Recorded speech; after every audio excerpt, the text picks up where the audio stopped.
Habari yenu, nawapenda katika jina la Yesu, pali popote mlipo.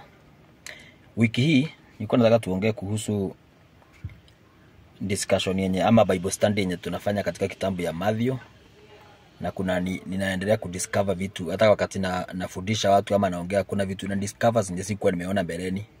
Kumbe wakati unatafuta vile utaongea ndivyo unatafutanga discovery ya vitu huko. Unaona, kitabu ya Matthew inaanzanga na genealogy. Na genealogy inaanzanga kutoka uzao. Wanaanza katika kitabu ya Matthew hapo mwanzo inasema kuhusu uzao wa Yesu, vile alizaliwa kutoka Abraham, then to David, from Abraham na David. Na ni kuendelea ikimalizia nilidiscover ya kwamba ukimalizia hiyo kitabu ya, ukienda chini hiyo kitabu ya Matthew, unaona Yesu alitoka kwa Jacob. Jacob ndiye alikuwa baba wa Joseph. Ndio Joseph ndiye alikuwa baba ya Yesu kimwili, kulingana na vile Biblia inaelezea. Yakoba ni kutoka kwa Joseph, then baba yake akiwa Jacob.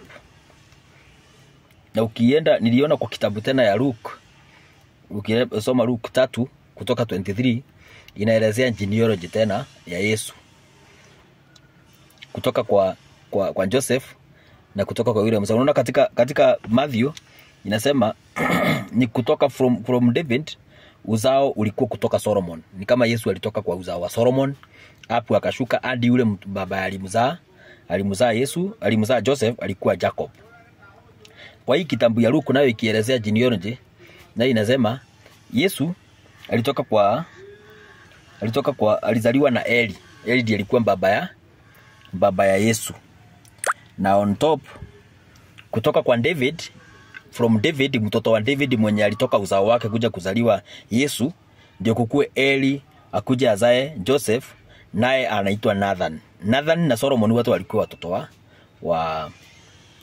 wa David. Now the problem is, ama which yes taki tueleze saa hii, sababu iko na discussion mingi za vile watu tafsiri, wale wasomi wa Biblia vile huwa wanatafsiri. That was one of the main thing, sababu tukiingia kwa hiyo itakuwa ngumu na itakuwa deeper than kitu inaweza toshea TikTok. So hiyo inaelezea ametoka from a different fathers, from different forefathers hapo juu, which is not an issue. Hakuna pahali Bible inaelezeanga why, so watu wanajaribingi kutafsiri. My only problem is, si problem, ni kudiscover ile kitu. Ni discover Yesu Maria ndiye alimzaa Yesu, lakini hakuna pahali Maria anatanjwa again eti ndiye Yesu anaitanishwa tena na Maria. Anaitwa mtoto wa Joseph. Kila pahali mtoto wa Joseph. Hata uzao wake wa Joseph anaambiwa ni mtoto wa Joseph. Hakuna pahali Maria ametanjwa tena eti ndiye. Lakini sasa nikirudi pale na shidwa, Maria before ampate Yesu hata wakuwa amelala na Joseph. Bible inasema alikuwa virgin na hakuwa amelala na mwanamume mwingine na hakulala na Joseph. Na Joseph ndiye alikuwa amepanga kumwacha sababu ameona akiwa na mimba na si yake. Lakini wanjaoa ndio. Lakini watu wale wako ama hata mbinguni wote wanajua ni mtoto wa Joseph. People knew Maria hakuzaa mtoto na Joseph, alikuwa Roho Mtakatifu.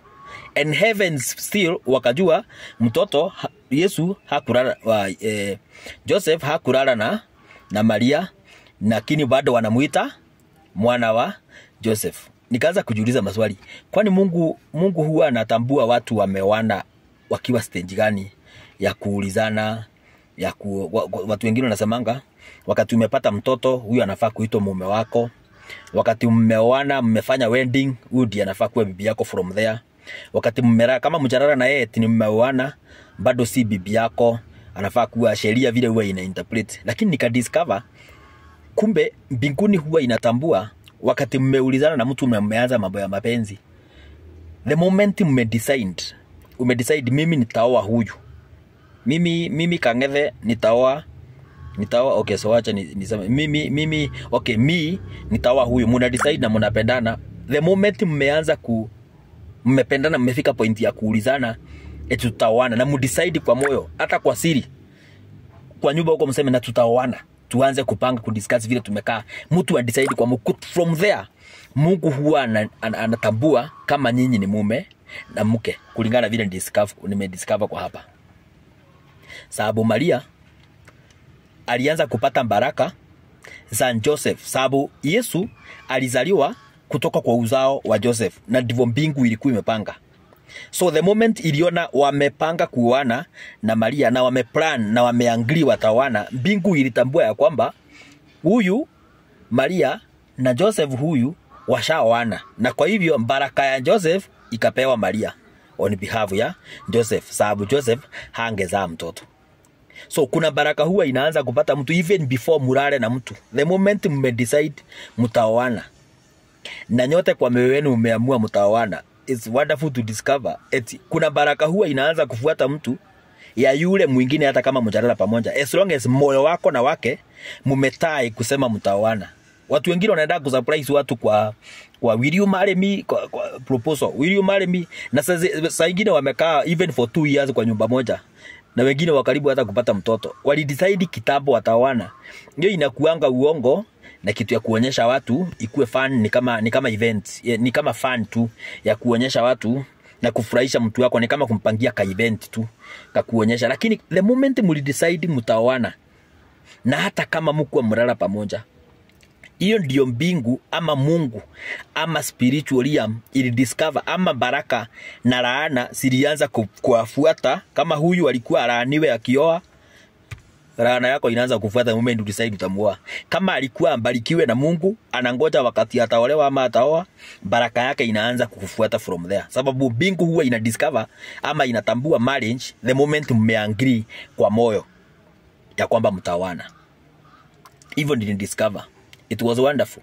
Sio mtoto, hata mkizaa na mtoto na mtu na mko mmedecide kuoana, hawezi kuwa bibi yako sababu mmepata mtoto.